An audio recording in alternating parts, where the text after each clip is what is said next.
Oh yeah, you clicked on the right video. Nope, this isn't clickbait. Nope, I'm not hacked. Yeah, Luka Doncic has been traded. The 25-year-old superstar has actually been traded to the biggest market, the most popular team in the NBA. Luka Doncic is an LA Laker for Anthony Davis. The full deal is the Dallas Mavericks are trading Luka Doncic, Maxi Kleber, and Markieff Morris all to the LA Lakers. The Dallas Mavericks are getting Anthony Davis, Max Christie, and a 2029 first-round pick. And the Utah Jazz are help facilitating this trade financially. They're getting Jalen Hood-Schifino and a few second-round picks as well. So I'm sorry, Jazz fans, we're not going to talk too much about your side today, but I do like you guys taking a flyer on JHS and seeing what he can be before he's a free agent at the end of the year. But no, this is seriously the biggest trade maybe in sports history alone, not just NBA history. We have yet to see somebody like Luka Doncic ever be traded in the National Basketball Association. And this just came out of left field. And Shams even reported that Anthony Davis didn't know this was happening. LeBron James is stunned, and Luka Doncic is stunned as well. The Lakers just came off a big win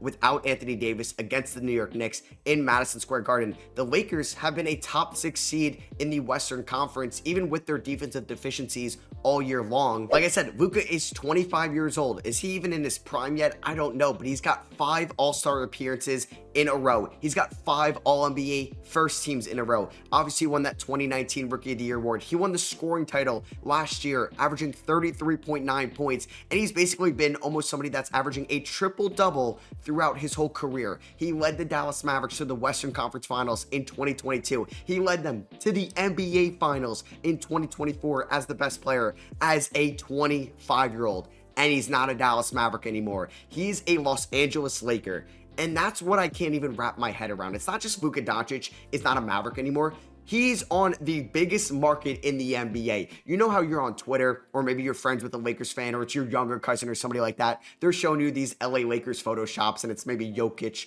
or Giannis or Kevin Durant, and you're like, dude, like, just stop pipe dreaming, stop daydreaming. This isn't happening.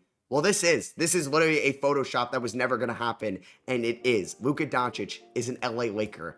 That just still doesn't make sense coming out of my mouth. So I guess we could just break down why this deal happened and how the Dallas Mavericks, the LA Lakers, and maybe some other teams around the NBA are going to look like going forward. So basically, Tim McMahon of ESPN reported that the Dallas Mavericks had concerns moving forward with Luka Doncic due to conditioning issues and looming commitment of a Supermax extension. And we all kind of knew that Luka has looked a lot different, both athletically and physically, since his rookie year. It looks like he put on a little bit of weight since then, but it hasn't mattered. Luka has been a top 5 player in the NBA, top 3 player as well, over every single year of his career, basically outside of his rookie season. So that hasn't really affected his play. Yeah, Luka is not a great defender by any means, but he literally just led the Dallas Mavericks to the NBA Finals just last year in 2024. And yes, he is a free agent at the end of the 2026 season, the same year De'Aaron Fox is a free agent, because he has a player option for the 2027 season that he was definitely going to opt out of. So maybe they were just hesitant on giving Luka a max, which I'm not really sure why, because I felt like that was just a given, and you're okay. He's one of the few players in the league, like Tatum, Shea, Jokic, that when the Supermax is up, you are giving it to that player because either they're homegrown or they're one of the best players in the NBA and still at such a young age. And the Mavericks were scared to do so. And yeah, Luka has missed some time in his career, but he hasn't been as unreliable as somebody like a Joel Embiid or Kawhi Leonard or a Zion Williamson. 70 games last year, 66 in 2023, 65 in 22, 66 in 21, 61 in 2020, and 72 games as a rookie. Yes, he is banged up this year as well with a calf injury, but he's played over 60 games every single year of his career, which maybe isn't saying he's the most reliable player, but he's out there at least, and maybe they're worried about what he's going to be in the playoffs, but he's still just 25 years old. It's not like Luka Doncic is 35 by any means, and it seems like that Nico Harrison, the GM of the Mavericks, wanted to get better defensively, and we'll talk about how these players fit on their teams going forward in their direction. But it's wild that Nico Harrison, the GM of the Mavericks, came up with this idea, called the Lakers. The Lakers were probably like, is this like a deep fake AI call? Like Rob Pelinka is like, this is not a real person calling me. Nico Harrison also had to ask the ownership of the Mavericks to sign off on this deal, and it actually happened. This is a 2K trade that you'd put on trade override, or it would happen 20 years in the future where nothing makes sense in your save anymore,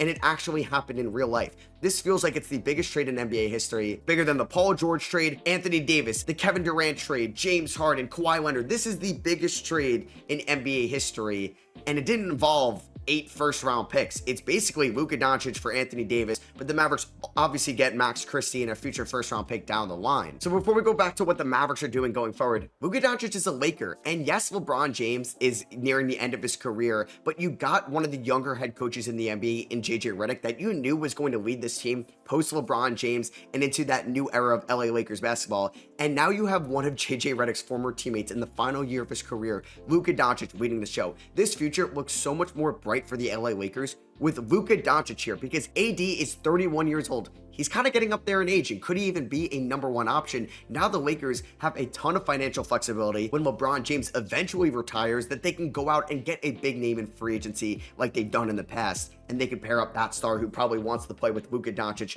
in the biggest market in the NBA, in the city of Los Angeles, where everybody's going to be watching you. You're surrounded by celebrities, and you're playing for up there with the most historic franchise of all time. It's either them or the Boston Celtics.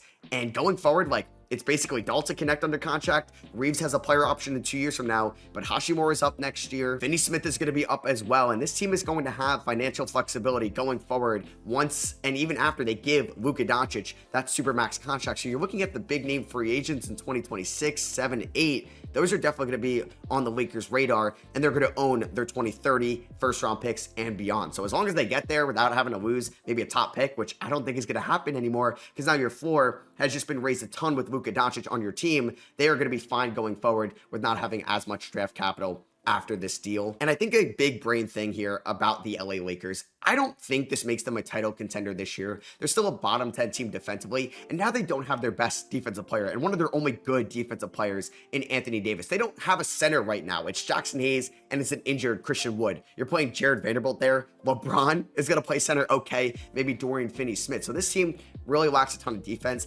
I don't think it would be wise to trade all your first round capital for Walker Kessler. Maybe that helps them in the playoffs. And yeah, the Lakers could beat the Thunder in a playoff series. They could be one of these teams in a playoff series 100%. But defense still helps you win championships. And the Lakers may run out a lineup with no good defenders in that starting five.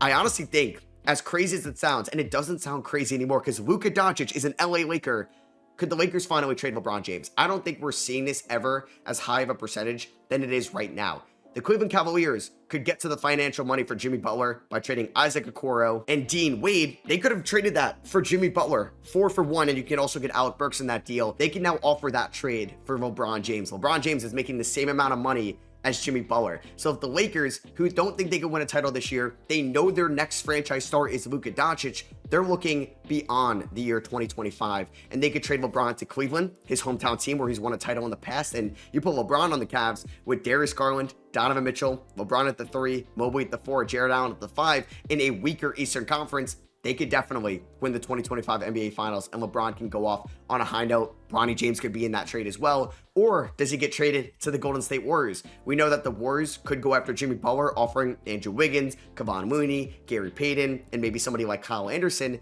Jimmy's making the same money, like I said, as LeBron James. Could LeBron James pair up with Draymond Green and Steph Curry and try to go all in 2025? That's going to make Steph Curry happy. You don't have to trade Jonathan Kuminga, Brandon Podziemski in this deal because LeBron James is nearing the end of his career. I don't think you're going to really have to give up much outside of maybe some solid role players or expiring contracts, and that's what the Warriors can offer. So I think there's a high chance LeBron James could get traded. And I think that was always like somebody looking for clicks or maybe coming up with a hot take. Not anymore. If Luka Doncic, who seemed like one of the more untouchable traded players ever, it's basically Wemby, Shea, Giannis, Jokic right now, and it's Luka Doncic. Like, nobody ever thought you could put an offer out there for Luka, and it happened. And it happened for Anthony Davis, Max Christie, and a future first-round pick. So like I said, I don't think the Lakers are going to be a favorite to win the finals this year. Maybe if they went out and they got a good defending center like a Walker Kessler, maybe they take a chance on a Mitchell Robinson. Maybe they can make a run because now your floor is so much higher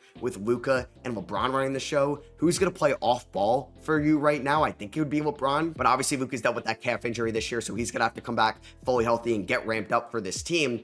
But I think the Lakers could make another move, and I do think they're looking for life after LeBron James. And man, is it in a good spot with Luka Doncic as your franchise star. As for the Dallas Mavericks, like I said, the balls on Nico Harrison, the GM, to pull off this trade. And now you have Kyrie Irving. You could put anybody else at the 2, Quentin Grimes, Najee Marshall, Klay Thompson, PJ Washington at the 3.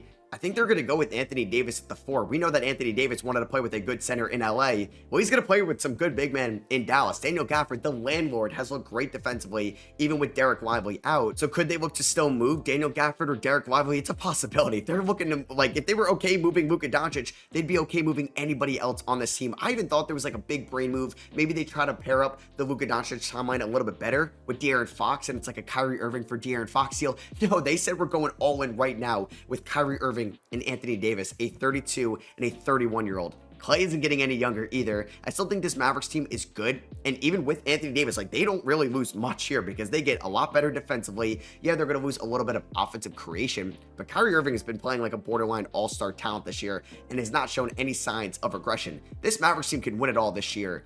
And man, do they need to make this trade look worth it. Because if they don't win a title this year or next year, in the final prime years of Kyrie Irving and Anthony Davis playing together, this could look like a disaster. And also, Kyrie Irving could be a free agent this summer. He is a player option for next year. I don't think he'd want to leave Dallas, but maybe he's a little bit like, all right, if they traded Luka, would they trade me? He could be hesitant to sign an extension with them in the offseason. All I'm saying, there could be so many dominoes from this deal, because you're talking about now what the Phoenix Suns would do. Would they trade away Bradley Beal and 2 first-round picks for LeBron James? And would Bradley Beal waive his no-trade clause to LA? Would the Lakers do that? That is a domino that could fall. Where is Jimmy Butler going to go? Where is Brandon Ingram going to go? Where is De'Aaron Fox going to go? And I think there's so many interesting parts about this trade that are really just going to start going forward. I even tweeted out today, when I'm recording this, well, I guess it's technically yesterday, that, you know what, I'm okay if no trades happen. Let's just see 20 in the final hour of the trade deadline for Ultimate Chaos. Well, you know what, that just set off the biggest trade of all time. You guys gotta let me know in the comments, is this the biggest trade